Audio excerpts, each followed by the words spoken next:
Here's what I believe. I believe that in a relationship between a seller and a listing agent and a listing broker, that the sellers are the employer and the agent is the employee. Thus, I work for you. Would you guys agree with that? Yeah. Yep. Okay. So there's a couple of things that I want to walk you guys through how I'm going to, Steve, transfer the risk and transfer the accountability off of you, Jen, and onto me to perform. Okay. Okay. So the first thing is my easy exit listing agreement. Okay. How this works, Steve, is if we decide tonight that working together is a good idea, you're never tied down to a long-term contract. Okay. Now this does a couple things. Number one, it ensures that I do what I say I'm going to do tonight, because otherwise you can fire me, Jen, at any time. Does that make sense? Yep. Does that seem fair for you guys? Yeah. Yeah. I think so. Okay, good. I mean, because what my goal is tonight is for you to make a decision with absolute confidence that you're hiring the right agent without any reservations or without any concern. Because here's the number one complaint in the industry is sellers like you hire an agent like me, and from that day moving forward, everything goes downhill. The communication is lacking. They don't do what they say they're going to do. And most agents are going to want you to, Steve, sign a 6-month contract and handcuff you to that contract, whether or not they do their job. Does that make sense? Yeah. So we put this in place in a listing addendum to ensure that you guys never run that risk, assuming that we work together. Fair enough? Mm-hmm. Yep. All right, cool. The next thing I want to talk about is my Smart Seller program. This program allows both of you to go out to the marketplace at the same time as me and bring us a buyer. Because here's the reality. We don't care where the buyer comes from, only that the buyer pays you a premium for your home. Would you agree? Yes. Whether you find them, I find them, or another agent finds them, we don't care. Would you agree with that conceptually?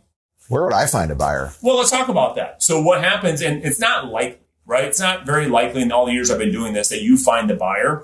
But this program allows you to do that and incentivizes you to do that, which I'm going to walk you through, Steve, in just a second.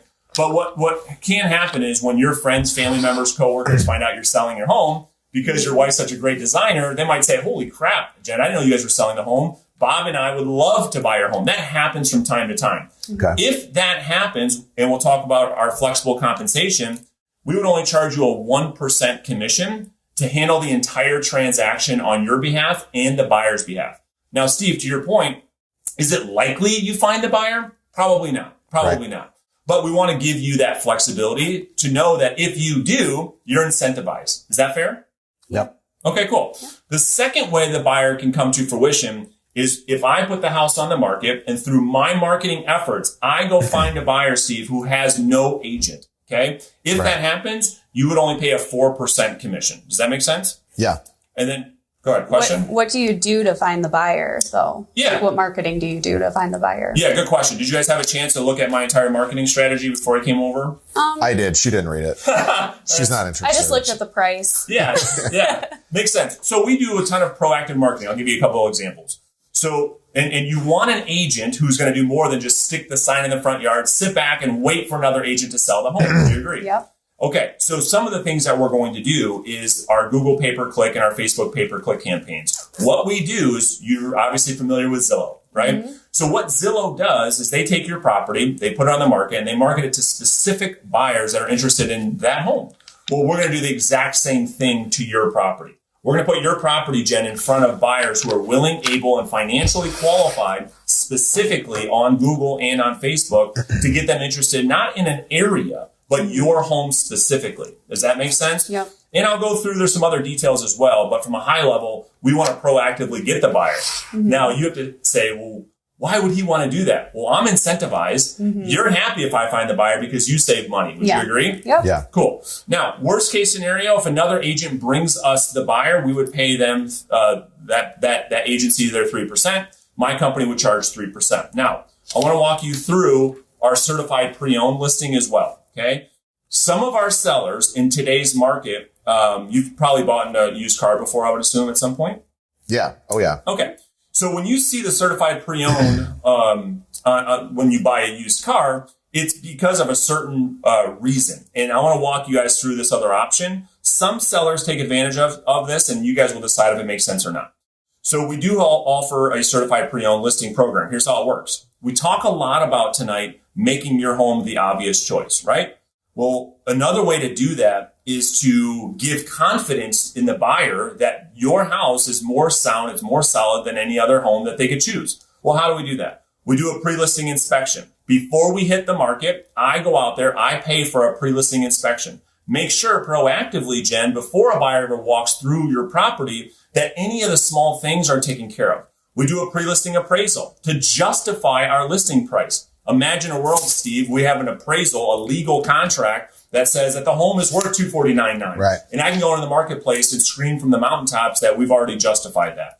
Next is our professional cleaning. So I'll have my team come in here. We'll do a professional cleaning of the property. I know you got the young kids. You guys got the dog. We want to make that first impression as best as we can. We also have a 1-year home warranty, which gives you listing coverage as the seller, covering furnaces and AC units while the home's listed. And we give this to the buyer to give them confidence that if they buy your home, they have a 1-year home warranty that's attached to the property. Does that make sense? Yeah. Yeah. All right. Next is our virtual walkthrough and digital floor plan. We work with a great company called Windowsill.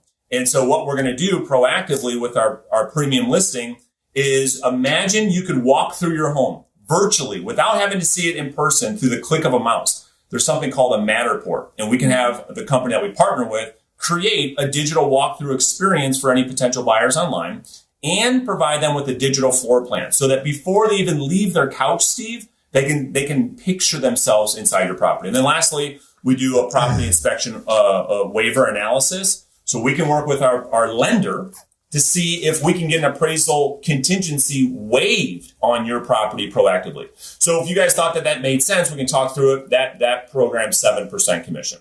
Does all that make sense? And you guys think that that's all fair and how the flexibility works? I actually have several questions. So on your 7% commission plan, which is high. Anyway, moving on, does that still allow for the easy exit agreement? Yeah, 100%. And what happens to all that data that stays with the property if we fire you? Yeah, good question. So so these are just different options. So what happens is depending on what program you pick, this always stays in place. This stays in place and this stays in place. Okay. Because here's what should happen. If we leave here tonight and say, yeah, it's a good idea to work together, I want you to not just think it. I want you to believe that I'm doing my part and doing everything I possibly can to get the property sold. And if there's ever a day, Steve, where you feel differently, I want you to hold the keys to your future. Okay. Does that seem fair? It does. And then I've had other agents, because we're interviewing several agents that offered to do it at 5% commission. Yeah. Is that something you're open to? Yeah, it makes sense. It's a great question. A lot of people have asked me that same question in the years I've been doing this. And I guess, can I share 2 reasons why that might be a huge red flag? Yeah. Okay. So the first thing that comes to mind is if an agent, Steve, is willing to discount or lower their actual income that they take to provide food for their family, and they can't negotiate their own income, how likely is it that they're going to fight tooth and nail to negotiate your equity? It's probably not that likely. Would you agree? Yeah, I agree. And then the second thing to consider, can I share with you how real estate commissions work? Yeah. Okay, great. So if we look at a 3% commission, okay, 1% goes to the agent's broker, okay? You don't think that the agent can get out of that, do you? No. There's no way, right? The other percent of that 3% commission, Jim, goes to the agent's bottom line. That goes to their pocket. That's how they pay their mortgage payment, pay their bills, save for retirement. That's where that 1% goes. The last percentage should go into marketing your property, okay? Now, do you think that the broker is going to get paid? Yeah. Yeah, for sure. Do you think they're going to pay themselves? Yes. Mm-hmm. Yeah. Well, if they do it for 5%, what do you think they're lacking on? Marketing. I would agree. So the concern that I have is at the onset of maybe thinking, okay, if I can find an agent to discount 1%, it might cost you tens of thousands of dollars to have a weak agent that can't negotiate on your behalf and doesn't proactively market your home, that sticks the sign in the front yard and sits back and waits for the other agents to sell the home. Does that make sense? Mm-hmm. Yeah. So my recommendation is, regardless if I'm the agent or not, is that you work with an agent who doesn't discount the commission, because at the end of the day, you guys care about how much you net in your pocket, bottom line from the home of the sale. Is that right? That's what I'm talking about. Okay, cool. I'm into that. Okay, good. All right, very good. So any other questions on this? Do you feel like that's all fair? Yeah, that's fair. Okay.